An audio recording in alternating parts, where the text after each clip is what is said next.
Mesdames et messieurs, bonsoir et bienvenue sur Sahel TV. Tout de suite, les principaux titres de ce journal. Les assises sur la stratégie nationale de la décentralisation et de développement local ont débuté aujourd'hui à Nouakchott. Il s'agit de faire de cette stratégie un cadre de référence pour les différentes politiques du gouvernement.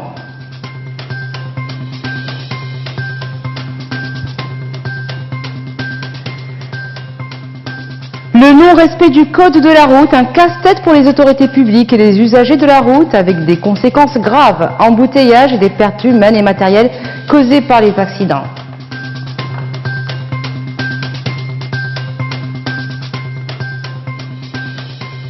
L'école buissonnière, un phénomène récurrent dans nos écoles, est-ce que par manque d'intérêt pour ces dernières ou par manque de pertinence des programmes ?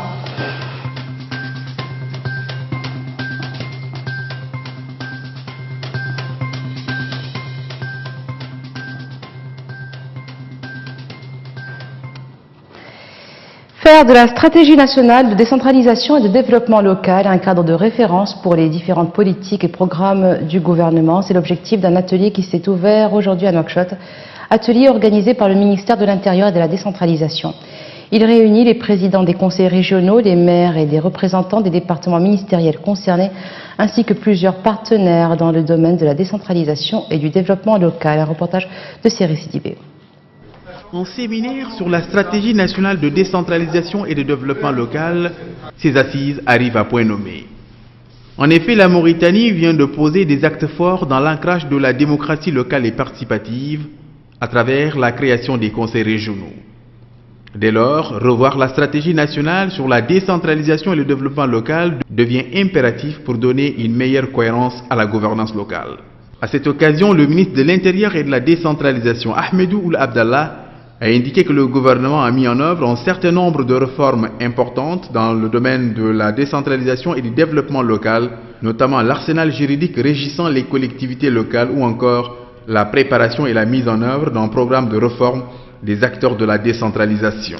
La Banque mondiale soutient la Mauritanie dans la promotion de la gouvernance locale, qui est en gage de l'efficacité des politiques publiques locales. La gouvernance locale est également une dimension essentielle du développement, d'autant plus que pour la Mauritanie, étant donné l'étendue de son territoire, la présence d'entités fortes représentant l'autorité de l'État jusqu'aux confins de son territoire, dans les Rhodes ou Tiris Zemmour, en passant par le Trarza ou le Gorgol, est une condition indispensable d'efficacité pour la mise en œuvre de sa politique en matière de développement économique et social, de réduction de la pauvreté, mais également de rempart à l'égard des problèmes sécuritaires qui se posent à vos frontières. Décentralisation et développement local impliquent la gouvernance locale. Elle est en mode de régulation qui est plus attentive aux préoccupations des populations dans la mesure où elles sont en amont et en aval de tout processus de développement. Cette nouvelle forme de gestion ou de régulation peut régler plusieurs contradictions ou disparités liées aux problèmes sociaux, culturels, politiques ou économiques. Le non-respect du code de la route crée des problèmes inextricables à Nouakchott. Il est à l'origine des embouteillages monstres aux principaux carrefours de la capitale, mais aussi des accidents fréquents. Un reportage de Sid Ahmed Beilatou. Le non-respect des feux de signalisation, la circulation en sens interdit, le non-respect de la priorité, le doublement à droite, le stationnement abusif, les changements de couloir intempestifs, le changement brusque de direction sans clignoter, le téléphone au volant et l'état du parc automobile. Autant d'infractions au code de la route qui rendent inextricable la circulation automobile en Mauritanie. Le code de la route, nous le connaissons, mais malheureusement, il n'est pas appliqué. Personne ne l'applique. Les routes sont bien faites, les panneaux, les feux de signalisation existent bel et bien, mais nul ne les respecte. Combien de fois le feu rouge a été brûlé et le chauffard est victime de cette maladresse. À Nouakchott, ce sont des embouteillages monstres et la circulation est souvent bloquée pendant de longues heures. Les usagers portent une part de responsabilité. Les éléments du groupement général de la sécurité des routes ont tout juste réussi à limiter les infractions et seulement à certaines heures. Il n'a pas fallu longtemps pour se rendre à l'évidence que le groupement général de la sécurité des routes, malgré la bonne volonté de certains de ses cadres, est mal préparé à la mission qui lui a été confiée. La sécurité routière doit être le point commun entre les différents usagers de la route.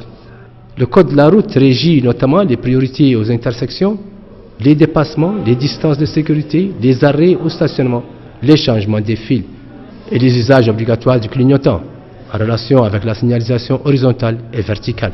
Le code de la route prévoit alors des sanctions pour le non-respect des règles de circulation. À chaque infraction correspond une contravention ou un délit. Le montant de l'amende est proportionnel à la gravité de l'infraction. À Nouakchott, et après la construction et la réforme des routes, le respect des panneaux de signalisation et autres feux de signalisation reste à désirer d'un service et maître des routes. Aujourd'hui, donc, le premier forum de Paris pour la paix s'est ouvert en présence de dizaines de chefs d'État et de gouvernement, dont le président mauritanien Mohamed Abdelaziz et du secrétaire général des Nations Unies. Il a été organisé à l'occasion de la commémoration du centenaire de l'armistice de 1918. L'ordre du jour de cette rencontre portait sur des sujets essentiels tels que la paix, la sécurité, l'environnement, le développement durable, les nouvelles technologies qui font l'objet de 120 projets soumis à l'examen aux participants par la commission d'organisation. Le président français Emmanuel Macron a fait donc un discours dans lequel il a souligné que ce forum de Paris pour la paix a pour vocation chaque année de réunir les uns et les autres pour promouvoir des actions concrètes pour que la paix avance un peu plus chaque année. Et de son côté, la chancelière allemande Angela Merkel a aussi rappelé la période sombre qu'a vécue l'Europe il y a 100 ans. Selon ses termes, cette guerre montre où conduit la suffisance nationale et l'arrogance militaire. L'école buissonnière, un phénomène fréquent dans les établissements scolaires de Nouakchott. Beaucoup d'élèves sèchent les cours et se retrouvent à l'extérieur au moment où leurs camarades sont en classe. Sahel TV a fait le tour de plusieurs écoles pour en comprendre les raisons. Reportage de Hamaoula Diagana. Il est 9 h. Voici l'ambiance de quelques établissements scolaires à Nouakchott. À l'intérieur des classes, les cours se déroulent normalement. Dehors, c'est tout autre chose. Des regroupements d'élèves visiblement occupés à tout sauf aux études. Séchage des cours ou absentisme des enseignants. Nous, on fait des DEIS, nous sommes des terminalistes. Nous sommes, matière de base de terminale, c'est sciences physiques et maths. Mais nous, malheureusement, on n'a pas de professeurs physiques. Ça, c'est si le jour de bac est venu, le prof ne regarde pas. Si tu n'as pas un professeur physique, ce n'est pas le problème. Directement, on laisse l'épreuve devant toi. Maintenant, s'il y a un élève qui n'a pas un professeur physique, tu vas tellement être paniqué. Alors, ce n'est pas toi-même qui a fait, c'est le ministère qui a fait ça. Pour Mohamed Mahmoud, élève au lycée arabe, c'est plutôt le désintéressement des élèves pour les études qu'il faut pointer du doigt. Ce phénomène est très répandu actuellement dans nos écoles. On rencontre des élèves qui restent de 8 h à 14 h devant les établissements sans prendre part aux cours. Cela dénote de leur désintérêt pour les études. Pour leur famille, leurs enfants sont à l'école, alors qu'il n'en est rien. Les responsabilités sont partagées et l'administration n'en disconvient pas. Elle rajoute que voir les élèves traîner aux alentours des écoles est lié également au retard. Il y a certains élèves qui viennent en retard, qui veulent s'introduire dans l'établissement immédiatement. Ce n'est pas possible. En ce qui nous concerne, nous laissons la porte ouverte jusqu'à 8 h 30. Après quoi, tout ce qui vient après, il reste dehors jusqu'à 9 h ou 10 h. Bien entendu aussi, il y a un manque de professeurs parce que généralement, le ministère recrute les professeurs contractuels. Et jusqu'à présent, ce n'est pas encore fait. Je ne nie pas qu'il y a un manque de professeurs, surtout au lycée arabe. Pour nous, c'est un peu moins. Et on attend d'un instant à l'autre le recrutement des professeurs contractuels. Si dans les établissements publics, on se plaint du manque de professeurs, pour ce qui est du privé, le phénomène du séchage des cours est négligeable. Je suis un élève de cette école privée. Tous les professeurs venir, sauf aujourd'hui, le prof de maths ne pas venir, de raisons que je ne connais pas. Faire de l'école un espace attrayant pour ces cadres de demain, voilà le défi pour tout un pays qui a intérêt à faire émerger une génération d'excellence. Et maintenant, le journal de l'économie avec Ndei Sosidi.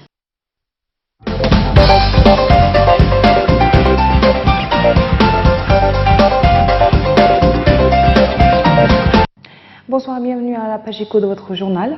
Parlons de budget. Le budget du ministère de la Culture, de l'Artisanat et des Relations avec le Parlement dans la loi initiale des finances 2019 a été examiné lundi par la Commission des finances de l'Assemblée nationale. Le ministre de la Culture, de l'Artisanat et des Relations avec le Parlement, porte-parole officiel du gouvernement, Sidi Mohamed Ould Maham, a exposé les différents chapitres du budget qui se chiffrent à moins de 5 milliards de guias.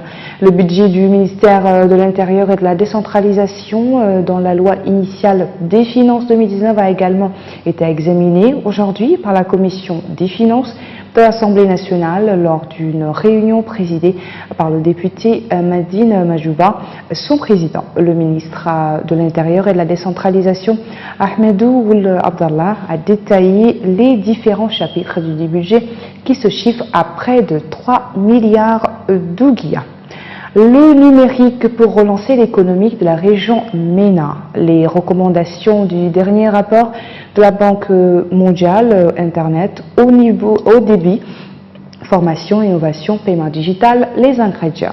Comme le Maroc peut s'inscrire dans cette dynamique, le numérique est l'opportunité pour les pays de la région du MENA d'inscrire leur économie dans une croissance forte et soutenue.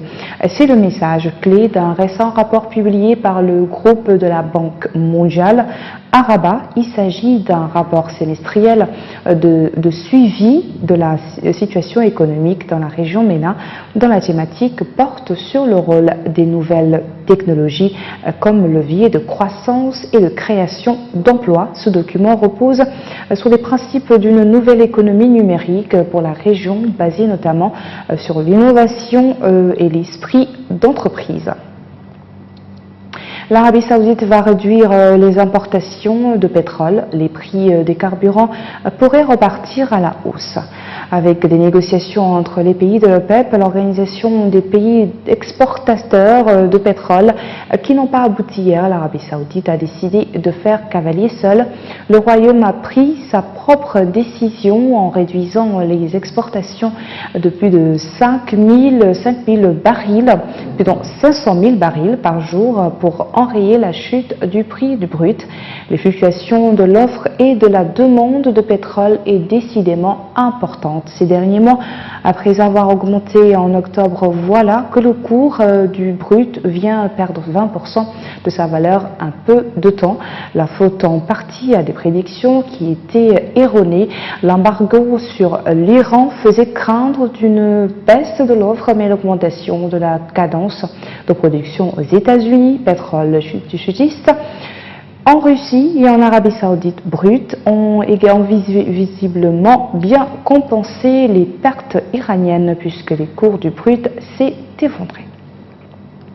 Voilà pour l'actualité éco. Retour à Sava Chéri, bonsoir.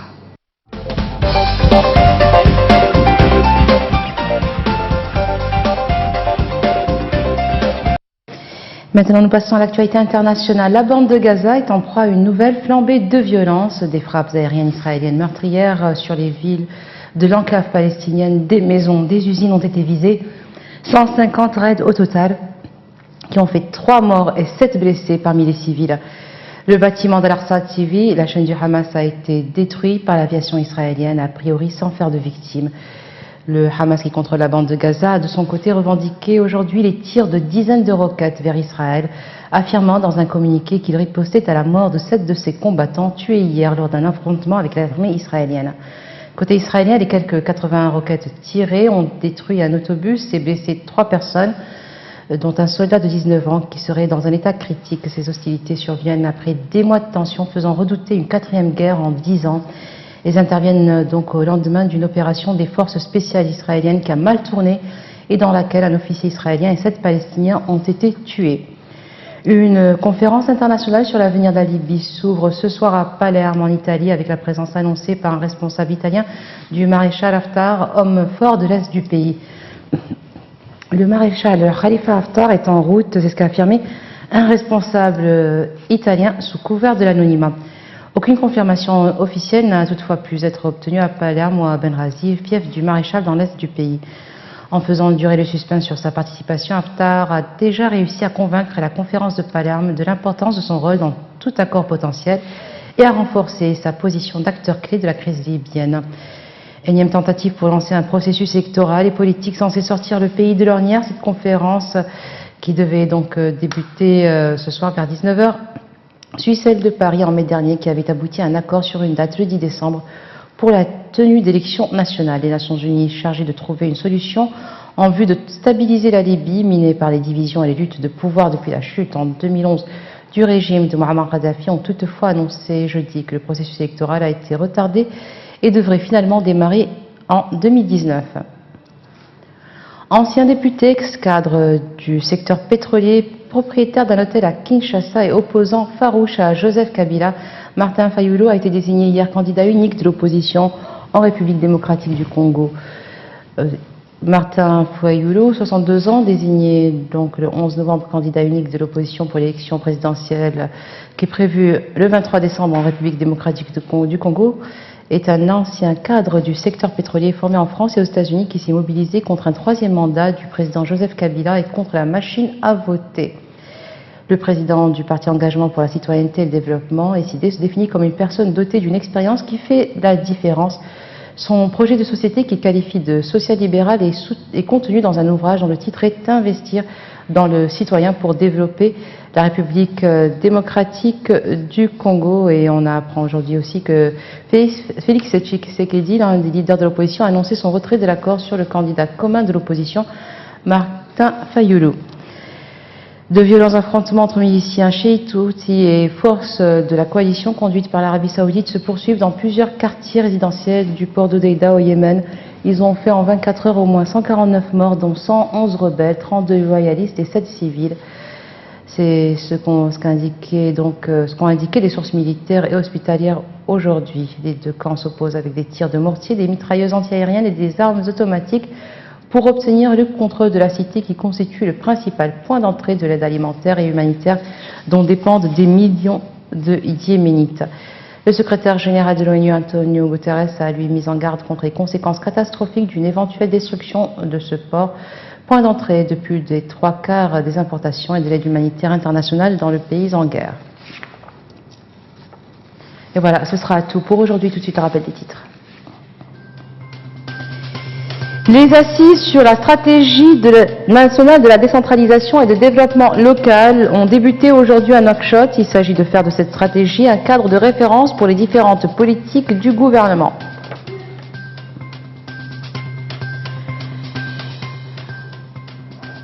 Le non-respect du code de la route, un casse-tête pour les autorités publiques et les usagers de la route avec des conséquences graves, embouteillages et pertes humaines et matérielles causées par les accidents.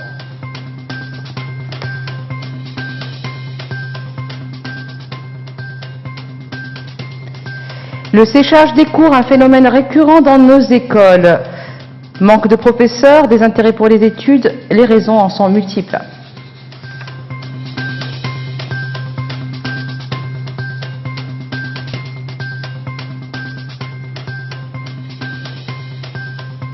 Merci d'être resté avec nous. Excellente fin de soirée sur Sahel TV.